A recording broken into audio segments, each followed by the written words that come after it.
And we begin in Addis Ababa, where the opening ceremony of the 28th African Union Heads of State Summit is currently underway at the African Union headquarters in Addis Ababa, Ethiopia.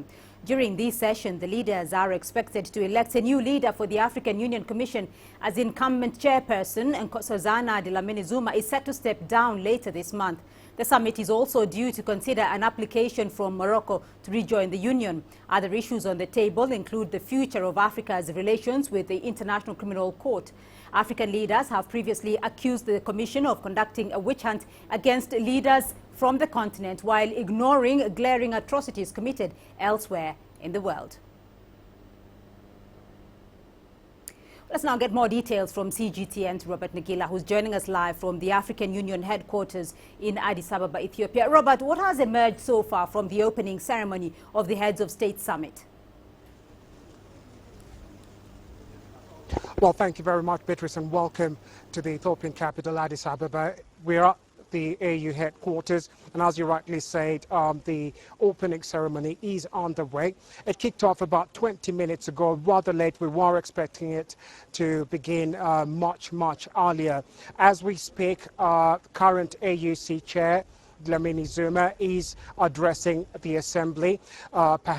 This is her final address to the assembly. Like you said, she will be stepping down later this month. Now, she's touched on a few things. There was a tribute to the late Fidel Castro, who passed away towards the end of last year. We've also heard her introduce some of the new leaders, some of the new presidents who have just joined, or rather who won the elections and are now part of the assembly itself. So that speech is still ongoing. We will get you more as soon as we get more details on what's happening inside there. Beatrice? And of course, what everybody's been watching for over the last few days, of course, Robert, is that the heads of state are expected to elect a new leadership for the African Union Commission later today. How is that race shaping up?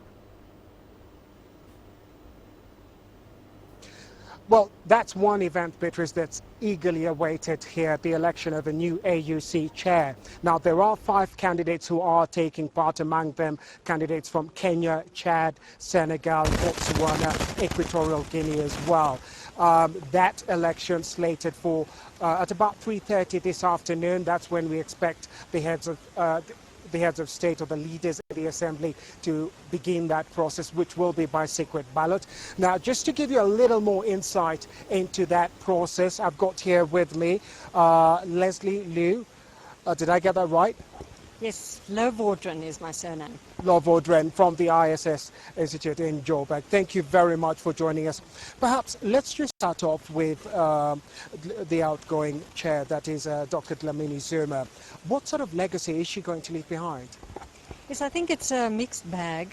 On the positive side, she did a lot for women's empowerment. She launched a number of initiatives, tried to convince heads of state to end child marriage, and really, 4 years is not a long time. The AU is a very difficult organization to run, but she has made a lot of enemies, I think, because her conception of what it is, what the chairperson must do was different from her predecessors, who focused a lot more on peace and security, conflicts on the continent, whereas she launched, for example, Agenda 2063, which we've been hearing about for the last few years, which is much more focusing on socio-economic development, softer issues than, you know, getting on a plane and going to South Sudan and standing there and say, you know, this is what the AU is doing. So she's been criticized for not being more hands-on, and also for not communicating really what the AU is doing here in Addis and elsewhere.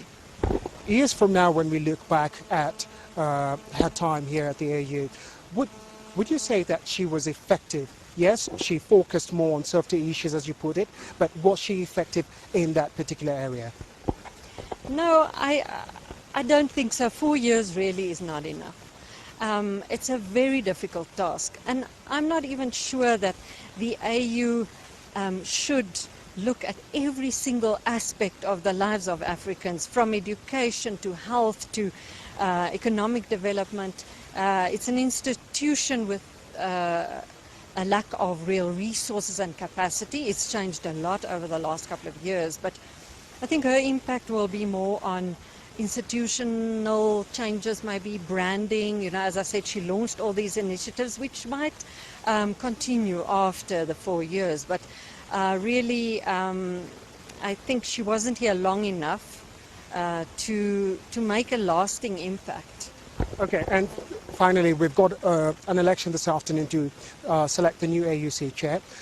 What sort of leader does this continent need? What should we be looking out for, and what do you think we will get? Yes, it's very important to get a leader that unites the continent. I know that sounds just like a slogan that the leaders use, but in the last couple of years, we've seen sharp divisions that are out there in public. We know an African Union that usually finds a certain consensus around things like admitting a new member. Here, the continent is completely torn apart on deciding whether Morocco can join the AU, for example, and even on the election of the candidates.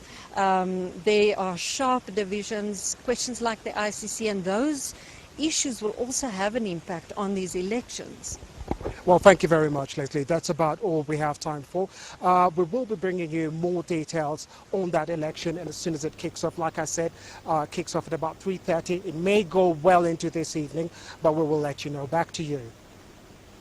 Robert Nigela, following the developments at the African Union Summit in Addis Ababa.